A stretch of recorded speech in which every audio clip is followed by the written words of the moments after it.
ഈശോംശിഹായിൽ ഏറെ സ്നേഹിക്കപ്പെടുന്ന മാതാപിതാക്കന്മാരെ, സഹോദരി സഹോദരന്മാരെ, പ്രിയ കുഞ്ഞുമക്കളെ, ദൈവതിരുനാമത്തിന് മഹത്വമുണ്ടാകട്ടെ.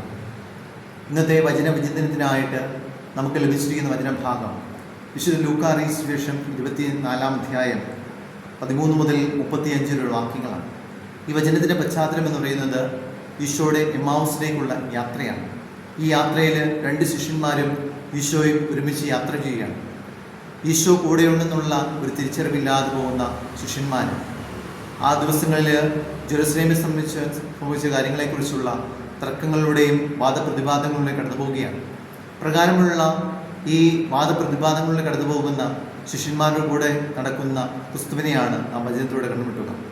ഈ ഒരു വചനത്തിലൂടെ കടന്നു പോകുമ്പോൾ ഈ ഒരു വചനത്തിൻ്റെ അവസാന ഭാഗത്ത് ഈശോ അവർക്ക് അപ്പമായിട്ടും അവർക്ക് ദൈവവചനമായിട്ടും മാറുമ്പോൾ ആ ക്രിസ്തുവിനെ തിരിച്ചറിയാതെ പോകുന്ന ശിഷ്യന്മാർക്കും അവസാനം തങ്ങളുടെ ജീവിതത്തിൽ നിന്ന് ഈശോ മാറിപ്പോകുമ്പോൾ അത് ക്രിസ്തുവാണ് നമ്മുടെ ഒപ്പമുണ്ടായിരുന്നതെന്ന് തിരിച്ചറിയുന്ന ശിഷ്യന്മാരെയുമാണ് വചനത്തിലൂടെ നാം ശ്രമിക്കുക. ജീവിതത്തിലേക്ക് പലവിധത്തിലുള്ള അവസരങ്ങളിലൂടെ നാം കടന്നു പോകുമ്പോൾ അവിടെയെല്ലാം തിരിച്ചറിവുകൾ ആവശ്യമാണെന്ന് ചൂണ്ടിക്കാട്ടുകയാണ് ഈ വചനഭാഗം. നമ്മുടെ ജീവിതത്തിൽ 2 തരത്തിലുള്ള തിരിച്ചറിവുകൾ ആവശ്യമാണ്. ഇന്നത്തെ വചനഭാഗം നമുക്ക് തരുന്ന ഒന്നാമത്തെ തിരിച്ചറിവ് എന്ന് പറയുന്നത് അപ്പമായിട്ടും വചനമായിട്ടും കടന്നു വരുന്ന ക്രിസ്തുവിനെ തിരിച്ചറിയുന്നതാണ്. ശിഷ്യന്മാർ ഈശോടൊപ്പം യാത്ര ചെയ്യുമ്പോൾ കൂടെ നടക്കുന്ന ഈശോയെ തിരിച്ചറിയാൻ പോകുന്ന ശിഷ്യന്മാർക്ക് ഈശോ വചനമായിട്ടുള്ള ദൈവത്തെ പൂർണ്ണമായിട്ടും വെളിപ്പെടുത്തി കൊടുക്കുകയാണ്. വചനത്തിലൂടെ അവരുടെ ഹൃദയങ്ങളെ തുറക്കുകയാണ്. വീണ്ടും അവരോടൊപ്പം ഭവനത്തിൽ പ്രവേശിച്ച് ഈശോ അപ്പം മുറിച്ച് നൽകിക്കൊണ്ട് അവരെ ദൈവത്തോടൊപ്പമായിരിക്കുവാൻ ക്ഷണിക്കുകയാണ്.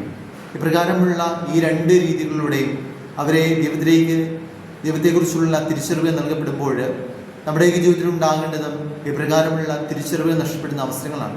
നമുക്കറിയാം, വിശുദ്ധ കുർബാന എന്ന് പറയുന്നത് ഇപ്രകാരമുള്ള ദൈവവചനത്തെയും അപ്പമായ ക്രിസ്തുവിനെയും ലോകത്തിന് മുഴുവൻ വെളിപ്പെടുത്തുന്ന രംഗമാണല്ലോ.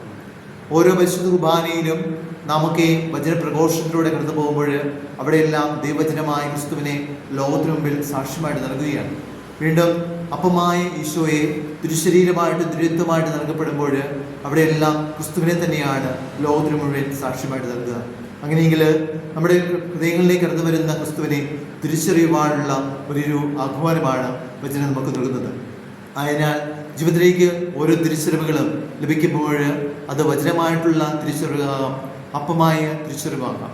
അതിനെ തിരിച്ചറിഞ്ഞുകൊണ്ടുള്ള ജീവിതം നയിക്കേണ്ടത് ഈ കാലഘട്ടത്തിൽ ആവശ്യമാണെന്ന് വചനം നമ്മെ പഠിപ്പിക്കുകയാണ്. വീണ്ടും 2ാമത്തെ തിരിച്ചറിവ് എന്ന് പറയുന്നത് കൂടെ നടക്കുന്ന ക്രിസ്തുവിനെ കണ്ടുമുട്ടുവാനുള്ള തിരിച്ചറിവാണ്. കൂടെ നടക്കുന്ന ക്രിസ്തുവിനെ തിരിച്ചറിയാതെ പോകുന്ന ശിഷ്യന്മാരെയാണ് എമ്മാവുസിൽ നാം കണ്ടുമുട്ടുക.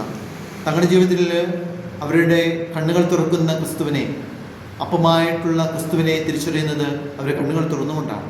ഒപ്പം തന്നെ വചനമായിട്ടുള്ള ഈശോ തങ്ങളുടെ ജീവിതത്തിലേക്ക് വലിയൊരു ഹൃദയ പരിവർത്തനം നൽകുമ്പോൾ അവരുടെ ജീവിതത്തിൽ വലിയൊരു തിരിച്ചറിവുകൾ ലഭ്യമാവുകയാണ്. പലപ്പോഴൊക്കെ കൂടെ നടക്കുന്ന ക്രിസ്തുവിനെ തിരിച്ചറിയാതെ പോകുന്ന ഒരു സാഹചര്യത്തിലൂടെ നാം കടന്നു പോകുന്നത്. പ്രത്യേകിച്ച് കുടുംബ ബന്ധങ്ങളിലാകാം, സമൂഹ ജീവിതത്തിലാകാം, വ്യക്തിബന്ധങ്ങളിലാകാം. അവിടെയെല്ലാം നമ്മൾ കൂടെ നടക്കുന്ന ക്രിസ്തുവിനെ തിരിച്ചറിയേണ്ടത് ഈ കാലഘട്ടത്തിൽ ആവശ്യമാണ്. ഓരോ പരിശുദ്ധ കുർബാനയുടെയും ഉദാശസ്തികരണത്തിലൂടെയും ഒക്കെ നമ്മുടെ കൂടെ വസിക്കുന്ന ക്രിസ്തു അനുഭവം സ്വന്തമാക്കാനുള്ള ക്ഷണമാണ് നൽകുന്നത്. ആ തരത്തിൽ നോക്കുമ്പോൾ നമ്മുടെ ജീവിതത്തിൽ കടന്നു വരുന്ന ക്രിസ്തുവിനെ തിരിച്ചറിയുവാനും കൂടെ നടക്കുന്ന ക്രിസ്തുവിനോടൊപ്പമായിരുന്നു നടക്കുവാനുള്ള വലിയൊരു ചൈതന്യം നമ്മുടെ ജീവിതത്തിൽ ആവശ്യമാണ്.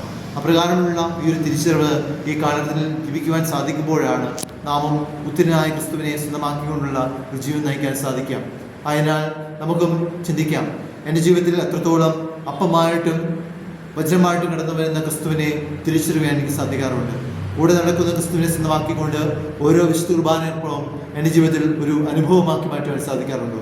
അങ്ങനെയുള്ള ഒരു അനുഭവം സ്വന്തമാക്കുവാൻ സാധിക്കുമ്പോഴാണ് നമ്മുടെ ജീവിതത്തിൽ ഉത്തരനായ ക്രിസ്തുവിൻ്റെ സാന്നിധ്യം സ്വന്തമാക്കിക്കൊണ്ട് അത് ലോകമെങ്ങും പ്രഘോഷിക്കുവാൻ, സാക്ഷ്യമായിട്ട് മാറ്റുവാൻ നമുക്ക് സാധിക്കുക.